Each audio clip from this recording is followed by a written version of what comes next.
Friends, எல்லாரும் சந்தோஷமாக ஹெல்த்தியாக இருப்பீங்கன்னு நினைக்கிறேன். ஃபைனலாக நீங்கள் கேட்ட கிச்சன் டூர் வீடியோ இன்றைக்கி எடுத்தே ஆகணும் அப்படின்ட்டு ஓரளவுக்கு கிச்சனை நீட் பண்ணிவிட்டு வீடியோ எடுக்க ஸ்டார்ட் பண்ணிட்டேன்.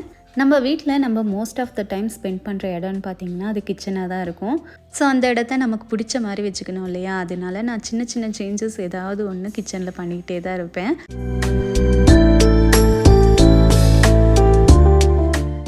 வாங்க நம்ம வீடியோக்குள்ளே போகலாம். Welcome to Vani Kishore Kumar kitchen. கிச்சனோட என்ட்ரி பார்ட்டிஷன் பார்த்தீங்கன்னா தாம்சன் மல்டிவுட்டில் தான் பண்ணோம். அது மேலே வெனிர் ஷீட் ஒட்டி வுட் ஃபினிஷ் கொடுத்துருக்கோம். வீடு கட்டும்போது பார்த்தீங்கன்னா கிச்சன் எனக்கு இதை விட இன்னும் பெருசாக வேணும் அப்படின்னு சொல்லி கேட்டிருந்தேன். ஆனால் இருக்கிற ஸ்பேஸுக்கு பார்த்தீங்கன்னா இந்த அளவு கரெக்டாக கிடச்சிது. ஓகேன்னு சொல்லி இதை ஃபைனல் பண்ணியாச்சு. கிச்சனோட சைஸ் 11க்கு 10, டைனிங் ஹாலோட சைஸ் 11க்கு 8. வீடு கட்ட பிளான் பண்ணும்போதே நான் சொல்லியிருந்தேன், எனக்கு கிச்சன் ரூம் மாதிரி அடைஞ்சு இருக்கக்கூடாது. அதாவது எனக்கு ஓப்பன் கிச்சன் மாதிரி வேணும். ஹால்லேருந்து பார்த்தாலும் கிச்சன் நல்லா தெரியணும், கிச்சன்லேருந்து பார்த்தாலும் ஹால் நல்லா வியூவாக இருக்கணும் அப்படின்னு சொல்லிட்டு. ஸோ அதுக்கு தகுந்த மாதிரி பிளான் போட்டு கொடுத்தாங்க. எனக்கு ரொம்பவே பிடிச்சிருந்தது. ஸோ அதையே ஃபைனல் பண்ணியாச்சு. டைனிங் ஹால் சேர்ந்த மாதிரியே பூஜா ரூம் இருக்குது. பூஜா ரூம் டூர் ஆல்ரெடி போட்டிருக்கேன், தேவைப்படுறவங்க செக் பண்ணி பாருங்கள். இந்த டைனிங் டேபிள் பார்த்திங்கன்னா துபாயில் வாங்கினது. ஒரு சிலர் கேட்குறீங்க, அதுக்காக சொல்கிறேன். இங்கே பார்த்தீங்கன்னா குட்டியாக ஒரு ஜன்னல் வச்சுருக்கோம். கார்னரில் வாஷ் பேஷனும் மிரரும் வச்சுருக்கோம். இந்த பக்கம் பார்த்திங்கன்னா சின்னதாக ஒரு க்ராக்கரி யூனிட்டும் பண்ணியிருக்கோம். இந்த கிளாஸ்வேர் செராமிக் ஐட்டம்லாம் பார்த்திங்கன்னா துபாயில் வாங்கினதோட அவ்வளோதான். இங்கே நான் எதுவும் புதுசாக வாங்கலை.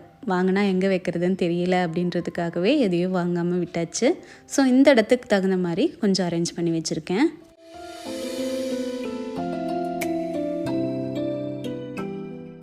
க்ராக்கரி யூனிட்டுக்கு மேலேயே பார்த்தீங்கன்னா டபுள் டோர் இருக்கிற மாதிரி ஒரு லாஃப்ட் அடிச்சிட்டோம்.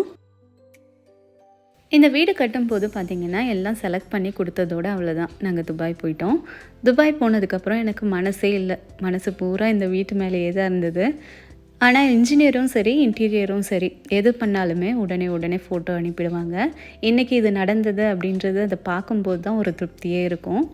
ஒரு சின்ன சேஞ்சஸ்னாலும் நம்ம இருந்து பண்ணும்போது அது நல்லாயிருக்கும். என்ன தான் ஃபோட்டோ அனுப்புனாலும் எனக்கு அந்தளவுக்கு திருப்தியாக இருக்காது. இது சின்னதாக இருக்கிற மாதிரி இருக்கே பார்க்குறதுக்கு அப்படின்ட்டு கொஞ்சம் டவுட்டாகவே இருக்கும். பட் 2 பேருமே எங்கள் வீட்டை நாங்கள் எதிர்பார்த்ததை விட ரொம்ப அழகாக செஞ்சு கொடுத்துட்டாங்க. இந்த இடம் பார்த்திங்கன்னா ஒரு பிரேக்ஃபாஸ்ட் டேபிள் மாதிரி ரெடி பண்ணி கொடுத்தாங்க. பட் இங்கே யாரும் சாப்பிட்றதில்ல. குக் பண்ணுறதெல்லாம் எடுத்து இந்த இடத்துல தான் வைப்பேன். என்னோட பழைய வீடியோஸ்லலாம் பார்த்துருந்திங்கன்னா இந்த இடத்துல தான் ஓடிஜி இருந்தது. இப்போ கிச்சன் கொஞ்சம் அப்டேட் பண்ணதுனால ஓடிஜியை அங்கே மாற்றிட்டு இங்கே மைக்ரோவேவ் வச்சுட்டேன். எங்களோட கிச்சன் ஃபுல்லுமே பார்த்திங்கன்னா தாம்சன் மல்டிவுட்டில் தான் பண்ணது. இன்டீரியர்ஸ் பார்த்திங்கன்னா நிறைய கலர் காம்பினேஷன் கொண்டு வந்திருந்தாங்க. எனக்கு இந்த கிரே அண்ட் ஒயிட் காம்பினேஷன் ரொம்ப பிடிச்சிருந்தது. இப்போ பார்த்திங்கன்னா தாம்சன் மல்டிவுட்டில் மேக்னமில் ஃபினிஷ்டு ப்ராடக்டே இருக்குது. உங்களுக்கு எந்த கலர் வேணுமோ அந்த கலர் சூஸ் பண்ணி அப்படியே நீங்கள் ஃபிக்ஸ் பண்ணிக்கலாம். ஆனால் 6 இயர்ஸ் பிஃபோர் பார்த்திங்கன்னா மேக்னம் கிடையாது. எங்களுக்கு தாம்சன் மல்டிவுட் மேலே PU பெயிண்ட் அடித்து கொடுத்துருக்காங்க. நம்ம என்ன பெயிண்ட் சூஸ் பண்ணுறோமோ அந்த பெயிண்ட் நம்ம அந்த போர்டு மேலே அடித்து கொடுப்பாங்க. இந்த டால் யூனிட் பார்த்திங்கன்னா ரீசெண்டாக தான் செஞ்சது. இதை ஆர்கனைஸ் பண்ணுற வீடியோவும் நான் போட்டிருக்கேன். இதோட டோர் பார்த்திங்கன்னா மேக்னமில் பண்ணியிருக்கோம். ஸோ மேக்னத்துக்கும் PUக்கும் அடித்ததுக்கும் என்ன டிஃப்ரென்ஸ்னு பார்த்திங்கன்னா மேக்னம் இன்னுமே ரொம்ப கிளாஸியாக இருக்கும். இதுக்கு பக்கத்துலேயே பார்த்தீங்கன்னா ஃப்ரிட்ஜு, டிஷ்வாஷர் எல்லாமே ஒரே இடத்துல இருக்கிற மாதிரி வுட் ஒர்க் இப்போ ரீசெண்டாக தான் பண்ணது. என்னோடய கிச்சனில் நான் பண்ண பெரிய மிஸ்டேக் என்னன்னு பார்த்தீங்கன்னா டிஷ்வாஷர் வைக்கிறதுக்கு ப்ரொவிஷன் வேண்டான்னு சொல்லி அப்போவே சொல்லிட்டேன். ஏன்னா நமக்கெல்லாம் டிஷ்வாஷர் செட் ஆகாது அப்படின்ற ஒரு மைண்ட் செட்டில் வீடு கட்டும்போது டிஷ்வாஷருக்கு ப்ரொவிஷன் வேணான்னு சொல்லிட்டேன். ஆனால் கொஞ்ச நாள்லேயே பார்த்தீங்கன்னா டிஷ்வாஷர் மேலே ஒரு ஈர்ப்பு வந்துடுச்சு. சரின்னு அது வாங்கியாச்சு. அதுக்கான அவுட்லெட் நம்மளால் ப்ராப்பராக கன்சீல்டாக பண்ண முடியாது. அதெல்லாம் பார்த்தீங்கன்னா நான் வீடு கட்டும்போது ஓகே சொல்லியிருந்தா ஒழுங்காக போயிருக்கும். சரி, ஓகே, இப்போ நமக்கு தேவைப்பட்டது நம்ம செஞ்சிட்டோன்றதுனால அதோட அவுட்லெட் பார்த்திங்கன்னா விசிபிளாக தான் நம்ம கிச்சனில் இருக்கும். அதுக்கப்புறம் சிங்க் பார்த்திங்கன்னா ஸ்டெயின்லெஸ் ஸ்டீலில் டபுள் சிங்க் தான் வேணும்னு சொல்லி கேட்டிருந்தேன். ஏன்னா துபாயில் இருக்கும்போது நான் இந்த மாதிரி சிங்க் தான் யூஸ் பண்ணிகிட்டு இருந்தேன். ரொம்பவே கன்வீனியண்ட்டாக இருக்கும். அதே மாதிரி பாத்திரம் கொஞ்சம் நிறையா இருந்தாலும் கிச்சன் நமக்கு ஓரளவுக்கு நீட்டாக இருக்கும் இந்த 2 சிங்க் இருக்கிறதுனால. சிங்கில் இருந்து 2 அடி கேப் விட்டு அடுப்பு ஃபிக்ஸ் பண்ணியிருக்கோம். சிம்னியும் அடுப்பும் ரெண்டுமே பார்த்தீங்கன்னா கஃப் பிராண்ட்லேருந்து தான் எடுத்திருக்கோம். சிம்னியில் பார்த்திங்கன்னா இது வரைக்கும் எனக்கு எந்த ஒரு ப்ராப்ளமும் வரல. ஆனால் அடுப்பு வந்து நான் இதுக்கு முன்னாடி 3 பர்னர் வச்சுருந்தேன். அதில் கொஞ்சம் பிரச்சனையாகவே இருந்தது. அதுக்கப்புறம் பார்த்திங்கன்னா இந்த 4 பர்னர் திரும்ப கஃப்லேயே மாற்றிருக்கேன். புது ஹாப் எடுத்து ஒரு 6 மாதம்தான் ஆகுது. இது வரைக்கும் எந்த ப்ராப்ளம் இல்லை. இதுக்கு மேலே ஏதாவது ப்ராப்ளம் வந்ததுன்னா நான் கஃப் பக்கமே போக மாட்டேன். இந்த ஓப்பன் யூனிட்டும் பார்த்திங்கன்னா இப்போ ரீசெண்டாக தான் பண்ணது. இதில் வந்து காஃபி தூள், டீ தூள், சர்க்கரை இந்த மாதிரி ஐட்டம் தான் ஸ்டோர் பண்ணி வச்சுருக்கேன். எனக்கு கிச்சனுக்குள்ளே வரும்போதே பார்த்திங்கன்னா கவுண்டர் டாப் ரொம்ப நீட்டாக இருக்கணும். அதுக்கு மேலே ஏதாவது ஒரு கிளாஸ் இருந்தால் கூட அதை எடுத்து உள்ளே வச்சுட்டு அதுக்கப்புறம் தான் நான் வேலையவே ஸ்டார்ட் பண்ணுவேன். ஏன்னா கவுண்டர் டாப் நீட்டாக இருக்கும்போது மைண்டும் நல்லா ரிலாக்ஸாக இருக்கும், வேலை பண்ணுறதுக்கும் ரொம்ப ஈஸியாக இருக்கும். அந்த கார்னர் கபோர்ட் பார்த்திங்க இல்லையா, அது கொஞ்சம் மெஸ்ஸியாக தான் இருக்கும்.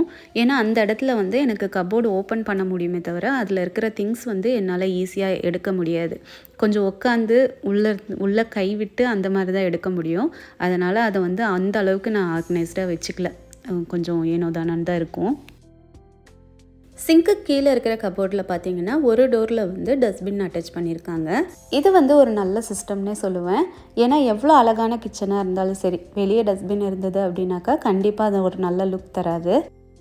அதுக்கு பக்கத்தில் இருக்கிற ஸ்பேஸில் பார்த்திங்கன்னா news paper, dishwasher liquid, salt, எல்லா க்ளீனிங் லிக்விட்ஸ் எல்லாமே வந்து இங்கே தான் ஸ்டோர் பண்ணி வச்சுருக்கேன். டஸ்ட்பின் வச்சுருக்கறதுனால டோரில் வென்டிலேட்டர் க்ரில் வச்சுருக்கோம். இதுக்கு பக்கத்தில் 3 டேண்டம் பாக்ஸ் அடிச்சிருக்கோம். ஃபஸ்ட் ஒன்னில் பார்த்தீங்கன்னா கொஞ்சம் கிராசரிஸ் எல்லாம் நான் வந்து ஸ்டோர் பண்ணி வச்சுருக்கேன். மோஸ்ட் ஆஃப் த கிராசரி பார்த்தீங்கன்னா நான் ஃப்ரிட்ஜில் தான் ஸ்டோர் பண்ணுவேன். துபாயிலேருந்து கொண்டு வந்த ஃப்ரிட்ஜை வந்து நான் பேண்ட்ரி யூனிட் மாதிரி தான் யூஸ் பண்ணிகிட்ருக்கேன். ஏன்னா நிறைய ஐட்டம் வந்து சீக்கிரமே வண்டெல்லாம் வந்துடுது இல்லையா, அதனால் வந்து நான் எல்லாத்தையுமே வந்து ஃப்ரிட்ஜில் தான் வச்சு ஸ்டோர் பண்ணிகிட்ருக்கேன். இதில் பார்த்தீங்கன்னா பேக்கிங்க்கு தேவையான எல்லா ஐட்டமுமே வந்து ஒரே இடத்துல ஸ்டோர் பண்ணி வச்சுருக்கேன். இதில் வந்து இட்லி பாத்திரம், ஹாட் பேக், பெரிய சைஸ் பேன் இதெல்லாம் வச்சுருக்கேன். இந்த இடத்துல பார்த்திங்கன்னா நம்மளோட கேஸ் பைப்லைன் வரதுனால கார்னர் யூனிட் அப்படின்னு எதுவும் தனியாக நம்மளால் பண்ண முடியல. மிடில் ஒரு வுட்டு மட்டும் அடிச்சுட்டு நான் வந்து இந்த இடத்த யூஸ் பண்ணிகிட்ருக்கேன். இதை ஆர்கனைஸ் பண்ண வீடியோ நீங்கள் பார்த்துருப்பீங்க. ஸோ இந்த இடத்துல என்னெல்லாம் வச்சுருந்தேனோ அதே தான் இன்றைக்கி வரைக்கும் இருக்குது. இந்த இடத்துல பார்த்திங்கன்னா சன்ஃப்ளவர் ஆயில், அதுக்கப்புறம் தேங்காய் எண்ணெய், விளக்கெண்ணெய், இந்த மாதிரி ஆயிலெலாம் நம்ம ரேராக யூஸ் பண்ணுவோம் இல்லையா, அதெல்லாம் வந்து இங்கே ஸ்டோர் பண்ணி வச்சுருக்கேன். இங்கே வந்து பேக்கிங்க்கு தேவையான எல்லா பேன்ஸுமே இங்கே தான் இருக்கும்.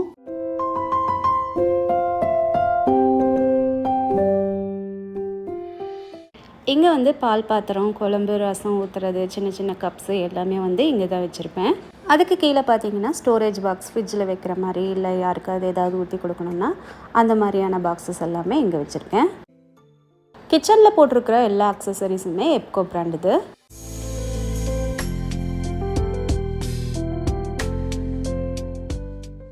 இந்த இடத்துல பார்த்தீங்கன்னா ஓப்பன் பண்ணாத ரைஸ் பாக்கெட் எல்லாமே வச்சுருக்கேன். அதுக்கப்புறம் கோதுமை மாவும் இங்கே தான் வச்சுருப்பேன். இது பார்த்திங்கன்னா ஸ்நாக்ஸ் ஏரியா. இந்த இடத்துல தான் ஸ்நாக்ஸ் எல்லாமே இருக்கும். அதுக்கு கீழேயே பார்த்திங்கன்னா வெங்காயம், பூண்டு, தேங்காய் இந்த மாதிரியான ஐட்டம் எல்லாமே வந்து ஸ்டோர் பண்ணி வச்சுருப்பேன். ஸோ வெங்காயம், பூண்டு இருக்கிற இடத்துலலாம் காற்று போகணுன்றதுக்காக இதுக்குமே வந்து வென்டிலேட்டர் க்ரில் கொடுத்துருக்கோம். இந்த இடத்துல பார்த்திங்கன்னா இட்லி அரிசி, சாப்பாட்டு அரிசி இதெல்லாம் ஸ்டோர் பண்ணி வச்சுருக்கேன். இந்த 2 பாக்ஸுமே 15 கிலோ வைக்கிற மாதிரி ஸ்டோரேஜ் உள்ளது. கிரைண்டரும் பார்த்திங்கன்னா நான் இங்கே தான் வச்சுருக்கேன். யூஸ் பண்ணும்போது மட்டும் வெளியே எடுத்து யூஸ் பண்ணிப்பேன். கிச்சனுக்கு மட்டும் நாங்கள் தனியாக மேட் ஃபினிஷில் டைல்ஸ் போட்டிருக்கோம். ஏன்னா ரொம்ப நைஸாக போட்டோன்னா எண்ணெயோ தண்ணியோ பட்டிருந்தால் கூட நமக்கு தெரியாது, தெரியாமல் கால் வச்சோன்னா வலிக்கி விட்டுரும் அப்படின்றதுனால மேட் ஃபினிஷில் நாங்கள் போட்டோம். இப்போ இந்த சிம்னிக்கு பக்கத்தில் இருக்கிற கேபினெட் பார்த்திங்கன்னா அதில் ஒரு ப்ராப்ளம் இருக்குது. கபோர்டு ஒர்க்கெல்லாம் முடிஞ்சதுக்கப்புறம் சிம்னி ஃபிக்ஸ் பண்ணிவிட்டு கபோர்டு ஓப்பன் பண்ணி பார்த்தாக்கா ஒரு டோர் வந்து நம்மளால் ஃபுல்லாக ஓப்பன் பண்ண முடியல, சிம்னியில் இடிக்க செய்யுது. சரி சிம்னியை நவுத்தி வைக்கலாம் அப்படின்னு பார்த்திங்கன்னா ஹாபுக்கு கிரானைட்டை வந்து கட் பண்ணிட்டாங்க. ஸோ ஹாப் வந்து நமக்கு சிம்னிக்கு நேராக தான் வைக்க முடியும் அப்படின்றதுனால சரி ஓகே இருக்கிற மாதிரியே இருக்கட்டும், எதுவுமே சேஞ்ச் பண்ண வேணாம் அப்படின்னு சொல்லிட்டு அதை அப்படியே விட்டாச்சு. அதனாலேயே நான் அந்த கபோர்டில் இந்த கார்னரில் எதுவும் வைக்க மாட்டேன். ஒரு டோர் மட்டும் ஓப்பன் பண்ணி யூஸ் பண்ணிக்கிற மாதிரி தான் திங்ஸ் எல்லாமே அரேஞ்ச் பண்ணி வச்சுருக்கேன். இந்த இடத்துல பசங்களுக்கு பாலில் கலந்து தரத்துக்கு பூஸ்ட்டு, அதுக்கப்புறம் வரமிளகா, புளி இந்த மாதிரி ஐட்டம்லாம் கொஞ்சம் இங்கே வச்சுருக்கேன். இதுக்கு மேலே இருக்கிற கேபினெட் வந்து ஸ்டூல் போட்டு தான் ஏறணும். அதுக்கு முன்னாடி வந்து நம்ம இந்த கேபினெட்டை பார்த்துட்டு அதுக்கு வரலாம். இதுக்கு கீழேயே நான் மிக்ஸி வச்சுருக்கிறதுனால இந்த கேபினெட்டில் வந்து மிக்ஸி ஜார்ஸ் எல்லாம் அரேஞ்ச் பண்ணியிருக்கேன். இதுக்கு மேலே கொஞ்சம் எம்டி ஸ்டீல் பாக்ஸ் எல்லாம் கொஞ்சம் பெரிய சைஸில் இருக்கிறது அங்கே வச்சுருக்கேன். ஸ்டூல் போட்டு ஏறணும்னு சொல்லியிருந்தேன் இல்லையா, அந்த கேபினெட்டில் பார்த்திங்கன்னா ரொம்ப ரேராக எடுக்கக்கூடிய ஐட்டம் மட்டும் இங்கே இருக்கும். கிச்சன் கவுண்டர் டாப் ஃபுல்லாகவே வந்து கிரானைட் தான் போட்டிருக்கோம். இதோட மாடல் ஒரு சிலர் கேட்குறீங்க. இதோட மாடல்லாம் எனக்கு தெரியல. இதில் பார்த்தீங்கன்னா ஒயிட்டு, கிரே, அதுக்கப்புறம் பிளாக் இந்த 3 ஸ்பாட்டும் மிக்ஸ் ஆகி இருக்கிற மாதிரி ஒரு கிரானைட் ஸ்டோன் இது. கிச்சன் டைல்ஸுமே எனக்கு பார்த்த உடனே இதுதான் பிடிச்சிருந்தது.